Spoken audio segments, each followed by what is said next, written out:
Good morning, Singapore. People's Voice is at Sims Market this morning. It's a very wet morning. We have come to this place because this is part of Jalan Besar GRC, and as you know, we have done a lot of work in this constituency over the last couple of years. But it is also an interesting location because to my left, just across the road, is actually Macpherson SMC.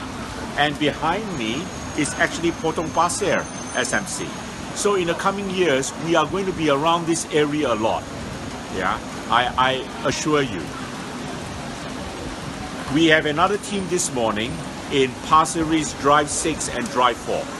So we are spread into two groups today. And in the coming weeks, we are going to resume with our community visits in a big way. We are going to go to Macpherson and other areas as well.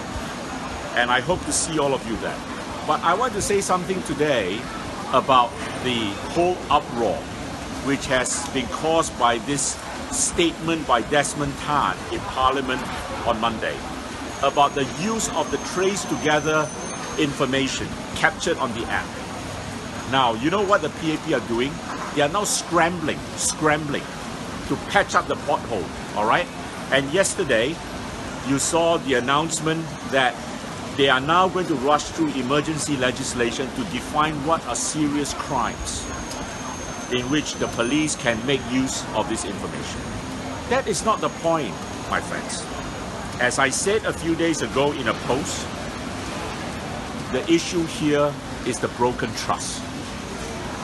In June last year, Vivian Balakrishnan, Lawrence Wong, even Teo Chi Hian made statements to the effect that the information would only be used to combat COVID-19.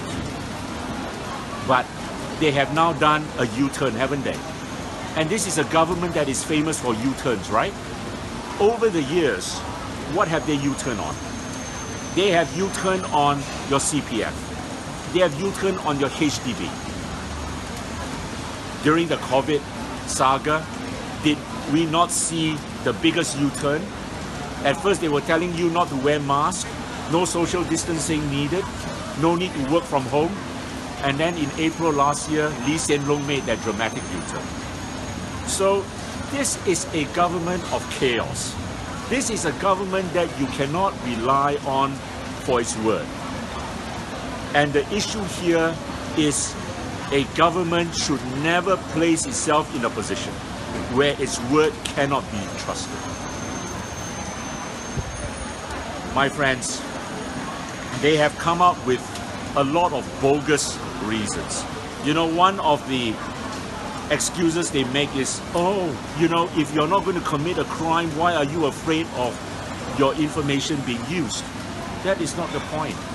I'm often reminded of what, you know, we lawyers would like to say in a court of law and say, well, you know, if you have nothing to hide, why don't you disclose the documents? But, you know, when you make that type of arguments, you know what the judge will tell you? Don't tell me that. Prove to me the relevance of the documents. So that is a stupid argument, all right? It is a stupid argument. The issue here is the trust. And Singaporeans have lost trust in this government. How many U-turns are they going to make? How many more U-turns are they going to make? Yeah. And it has come to a stage now where Singaporeans are starting to disable, to uninstall the app.